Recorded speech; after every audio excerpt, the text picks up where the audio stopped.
مولانا محمد وعلى آل سيدنا مولانا محمد وبارك وسلم عليه الصلاة والسلام عليك يا سيدي يا رسول الله وعلى آلك وأصحابك يا سيدي يا حبيب الله. الحمد لله نحمده ونستعينه ونستغفره ونؤمن به ونتوكل عليه ونعوذ بالله من شرور أنفسنا ومن سيئات أعمالنا. من يهده الله فلا مضل له ومن يضلل فلا هادي له. ونشهد أن سيدنا وسندنا وشفيعنا وحبيبنا ومحبوبنا ومولانا محمد عبدك ورسولك وصل على المؤمنين والمؤمنات والمسلمين والمسلمات. أما بعد فأعوذ بالله من الشيطان الرجيم. بسم الله الرحمن الرحيم. والعصر إن الإنسان لفي خسر إلا الذين آمنوا وعملوا الصالحات وتواصوا بالحق وتواصوا بالصبر. صدق الله مولانا العظيم. قال النبي صلى الله عليه وآله وسلم البر لا يبلى والذنب لا ينسى أو كما قال النبي صلى الله عليه وسلم.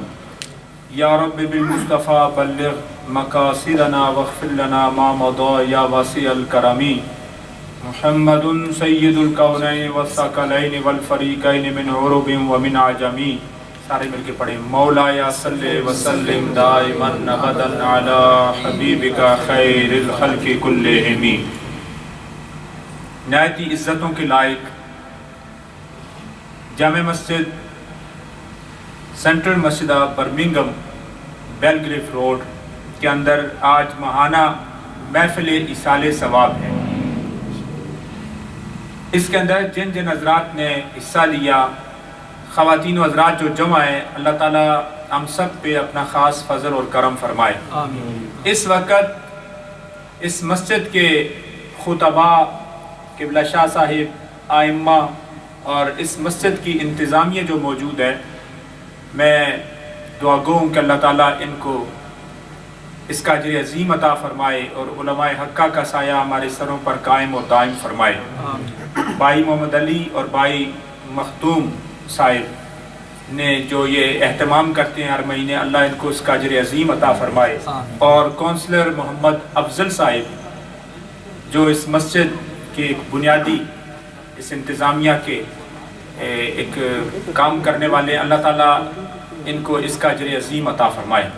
آج ہماری خوش قسمتی کہ میں اپنے آپ کو بڑا مضبوط محسوس کر رہا ہوں کہ مفتی اعظم برطانیہ حضرت مفتی محمد گل رحمان صاحب قادری دامت برکاتہم العالیہ آج یہاں پہ تشریف فرما ہے، اور دوسری طرف ڈاکٹر عبدالوہید پیرزادہ صاحب. میں نے آپ حضرات کے سامنے جو آیہ کریمہ تلاوت کی ہے وہ قرآن مجید کی چمکتی اور دمکتی صورتوں میں سے ایک صورت ہے. سورۃ العصر. صحابہ اکرام رضوان اللہ تعالی علیہم اجمعین کا یہ معمول تھا، جب ایک دوسرے کو ملتے تھے تو وہ سورہ عصر کی تلاوت کیا کرتے تھے. اگر ایک قول ایسا بھی ملتا ہے کہ قرآن مجید کی 114 صورتیں ہیں، اگر پورا قرآن نازل نہ بھی ہوتا، صرف سورۃ العصر ہوتی، تو اس کے اندر اللہ پاک نے اتنا کچھ رکھ دیا ہے کہ یہی ہمارے لیے کافی تھی. تو صحابہ اکرام ایک دوسرے کو سورۃ العصر سنایا کرتے. والعصر ان الانسان لفی خسر الا الذین آمنوا وعملوا الصالحات وتواصوا بالحق وتواصوا بالصبر.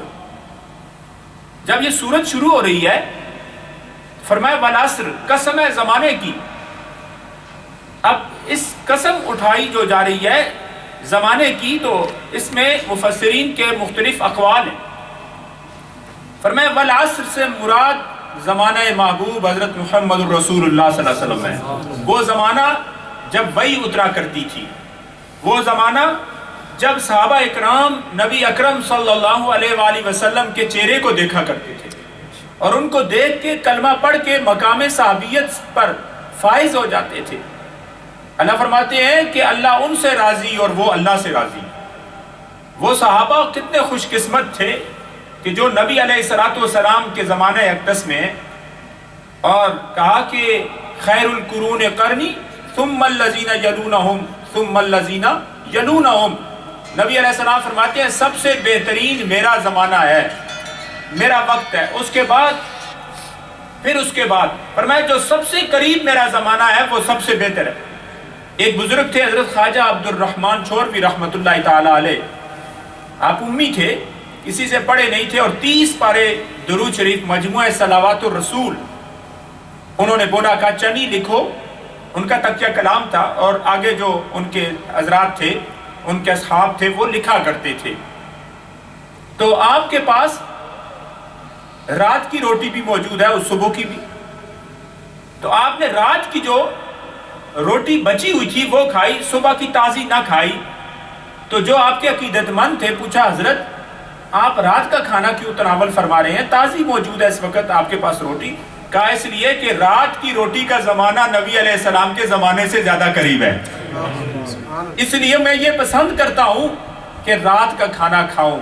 تو فرمایا کہ سب سے بہترین زمانہ نبی علیہ السلام فرماتے ہیں میرا زمانہ ہے. والعصر، قسم ہے زمانے کی. تو کہا اس عصر سے مراد تو یا تو عصر کا وقت ہے، صلاۃ الوسطیٰ، جو عصر کی نماز ہے، کہ لوگ اپنے کاموں میں مشغول ہوتے ہیں، نماز کا خیال نہیں رکھتے، اپنے اپنے معاملات میں مگن ہو جاتے ہیں. عصر کا ٹائم انسان کے ذہن میں نہیں رہتا کہ میں نے نماز پڑھنی ہے. یعنی لوگ جو کاروباری حضرات ہوتے ہیں وہ اس پہ مصروف. تو کہا قسم ہے اس عصر کی نماز کی. تو یہ اس کے بارے میں مختلف اقوال آتے ہیں.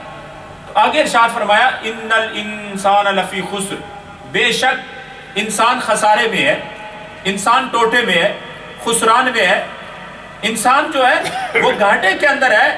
اور آگے ارشاد فرمایا الا الذین آمنوا، مگر وہ لوگ جو ایمان لائے، جنہوں نے کلمہ توحید پڑھا، کلمہ شہادت پڑھا، نبی علیہ السلام کی امت ہی ہوئے. فرمایا وعاملوا الصالحات، اور نیک عمل کیے، جنہوں نے روزے رکھے، حج کیے، زکاتیں دی، جنہوں نے نیک اعمال کیے. کہا پلرز آف اسلام، ارکان اسلام پہ عمل کیا، وہ لوگ کامیاب ہیں. اور جب ایمان لانے کے بعد عمل صالح کیا تو وَتَوَاصَوْا بِالْحَقِّ، حق کی تلقین کرتے رہے، اعلائے کلمت الحق کہتے رہے، ڈنکے کی چوٹ پر حق بات کہتے رہے، چاہے کسی کو اچھی لگے یا بری لگے، حق بات کرتے رہے. وَتَوَاصَوْا بِالصَّبْرِ، اور صبر کی تلقین بھی کرتے رہے. کہا یاد رکھو جب تم ایمان لے آئے، ایمان لانے کے بعد اب تم نے عمل صالح کیا، عمل صالح کے بعد اب تم نے حق بات کہی. حق بات جب کرو گے تو پھر مصیبتوں کے پہاڑ ٹوٹیں گے، اور ظلم و جبر و دہشت گردی کی آندیاں تم پہ آئیں گی. اب تم نے کیا کرنا ہے؟ وَتَوَاصَوْا بِالصَّبْرِ، اب صبر کا دامن پکڑنا ہے. اب تم پہ تکلیفیں آنی ہیں. کہا جب تم نے حق بات کہہ لی نا، کلمہ پڑھ لیا، مسجد کے اندر آ کے نمازیں شروع کر دی، نیک عمل شروع کر دیے، اب تم پہ تکلیفیں تو آئیں گی. فرمایا اب صبر کا دامن پکڑو. قرآن مجید فرقان حمید میں دوسرے مقام پر آتا ہے یا ایھا الذین آمنوا استعینوا بالصبر والصلاۃ ان اللہ مع الصابرین. اے ایمان والو استعانت چاہو اللہ کی بارگاہ میں صبر کے ساتھ اور نماز کے ساتھ. کیوں؟ ان اللہ مع الصابرین، بے شک انڈیڈ اللہ تعالیٰ صبر کرنے والوں کے ساتھ ہے. اب صبر جو ہے یہ بہت بڑا درجہ ہے، ولایت کے اندر بھی صبر بہت بڑا مقام ہے. فرمایا صبر کا بدلہ کیا ہے؟ رمضان کی احادیث میں آتا ہے صبر کا بدلہ جنت ہے. جس نے صبر کیا اللہ اس کو جنت کے اندر اعلیٰ مقام عطا فرماتے ہیں. اور یاد رکھو قرآن مجید فرقان حمید کی دوسری آیات کی طرف جائیں تو قرآن مجید فرقان حمید کے اندر آتا ہے ان الذین قالوا ربنا اللہ ثم استقاموا تتنزل علیہم الملائکۃ الا تخافوا ولا تحزنوا وابشروا بالجنۃ التي کنتم توعدون. فرمایا ان الذین قالوا ربنا اللہ، بے شک جنہوں نے کہا اللہ ہمارا رب ہے، جنہوں نے دوسرے ادیان سے منہ موڑ کر صرف یہ کہا اللہ ایک ہے، اللہ ہمارا رب ہے، وہ وحدہ لا شریک ہے، اس کی کوئی انتہا نہیں، وہ جو ہے کسی سمت کے اندر نہیں بلکہ وہ اتنا قریب ہے وَنَحْنُ أَقْرَبُ إِلَيْهِ مِنْ حَبْلِ الْوَرِيدِ، وہ ہماری شاہ رگ سے بھی زیادہ قریب ہے. وہ اللہ ہمارا قریب ہے، بہت زیادہ قریب ہے وہ اللہ۔ اب فرمایا اب جب تم نے کہہ دیا نا کہ اللہ ہمارا رب ہے، ثم استقاموا، پھر اس پہ ڈٹ گئے، استقامت کی دولت بھی تمہیں مل گئی، یہ بھی تصوف کے اندر بہت بڑا مقام ہے استقامت۔ اور فرمایا پھر کیا ہوگا؟ تتنزل علیہم الملائکہ، اللہ آسمان سے فرشتوں کے ذریعے تمہاری مدد فرمائیں گے۔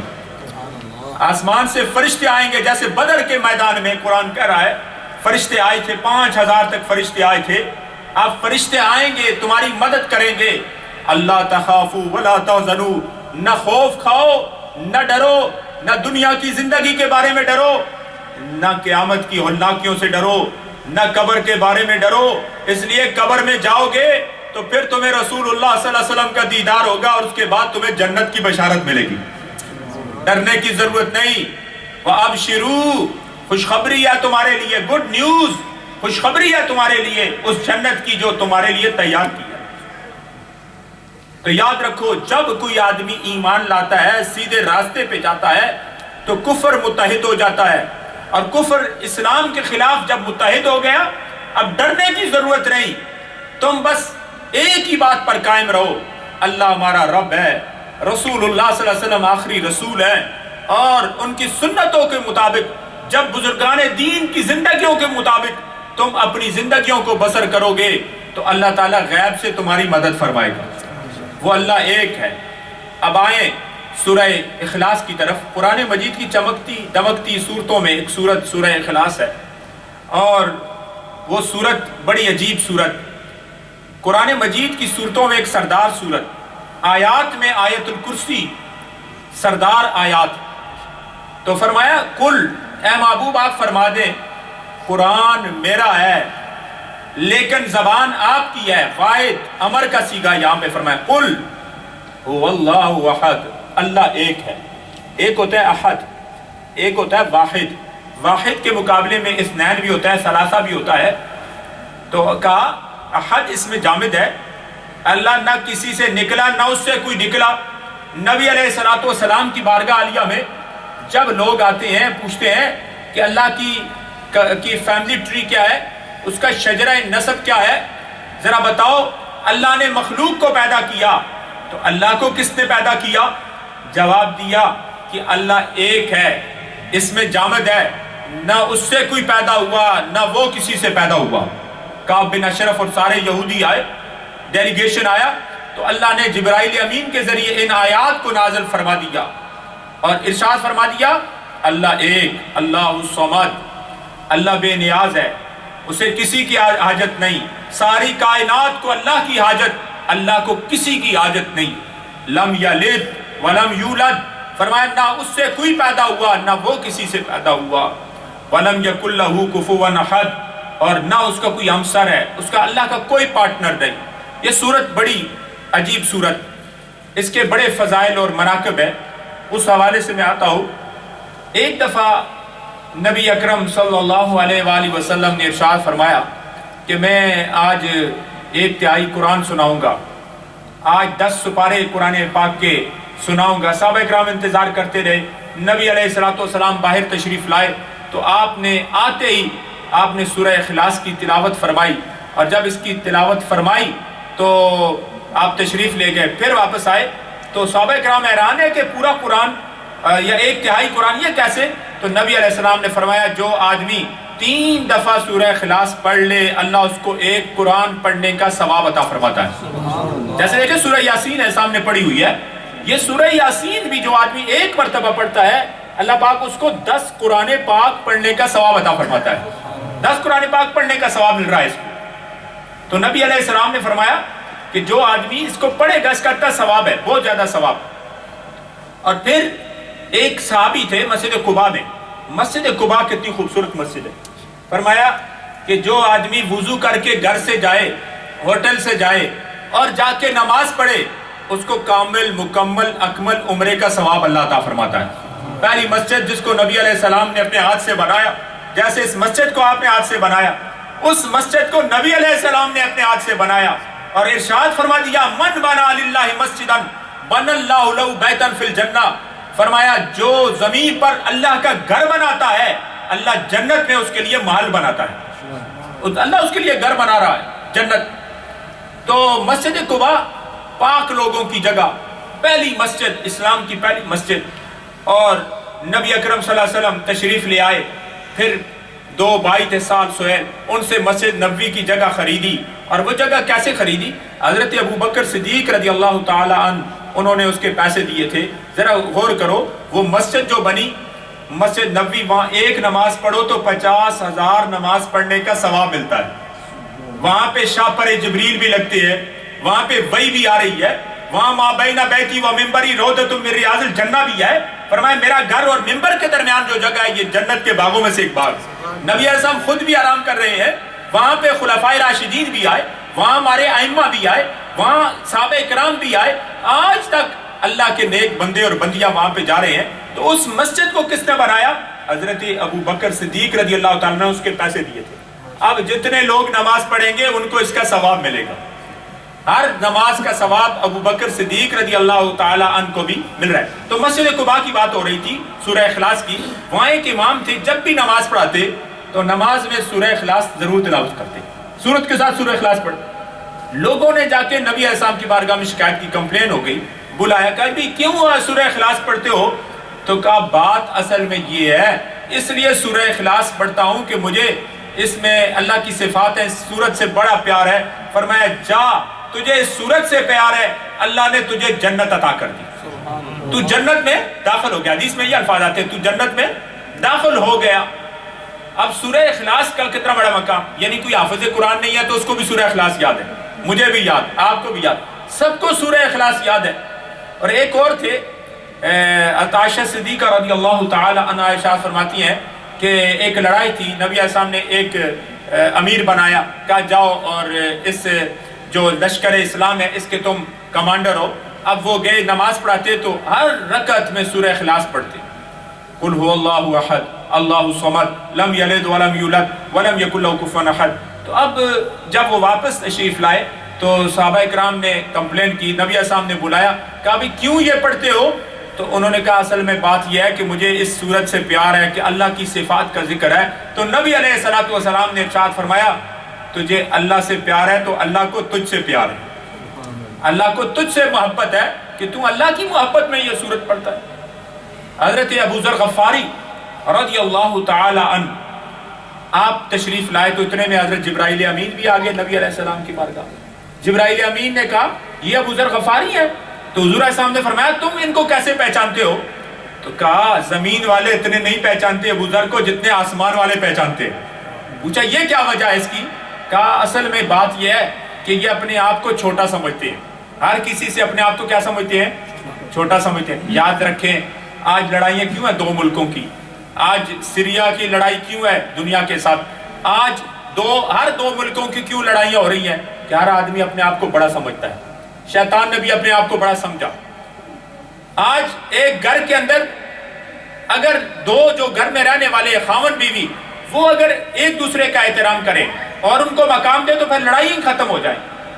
آپ آج دیکھیں ہر جگہ کے اندر لڑائی ہے، وجہ کیا ہے؟ ہر کوئی اپنے آپ کو بڑا سمجھتا ہے.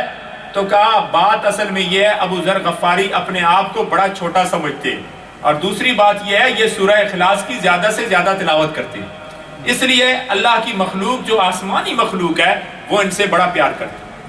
آج ہر انسان کہتا ہے میں پریشان ہوں، مجھے جاب کی پرابلم ہے، حالات بڑے خراب ہیں.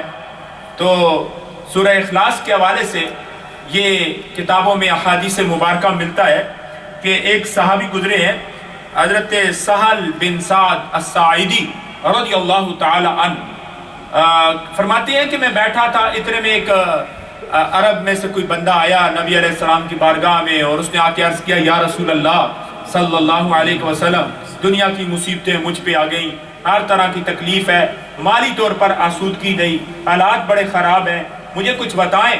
تو نبی علیہ السلام نے ارشاد فرمایا اچھا یہ معاملہ ہے تمہارے ساتھ، تو پھر ایسے کرو جب گھر میں جایا کرو تو کیا کیا کرو؟ السلام علیکم. گھر میں بچہ ہو تو بھی سلام کرو، گھر میں کوئی بھی ہو سلام. آج کیا ہوتا ہے ہم جاتے ہیں تو اگر چھوٹا بچہ ہو تو کہتے ہیں میں بڑا ہوں مجھے پہلے یہ سلام کرے. نہیں، کوئی بھی ہو کہو السلام علیکم، اور اگر گھر میں پہنچو اور کوئی نہ ہو تو پھر کیا کہو، تم جاؤ اور درود پاک پڑھو۔ پہلے کیا کرو مجھ پہ؟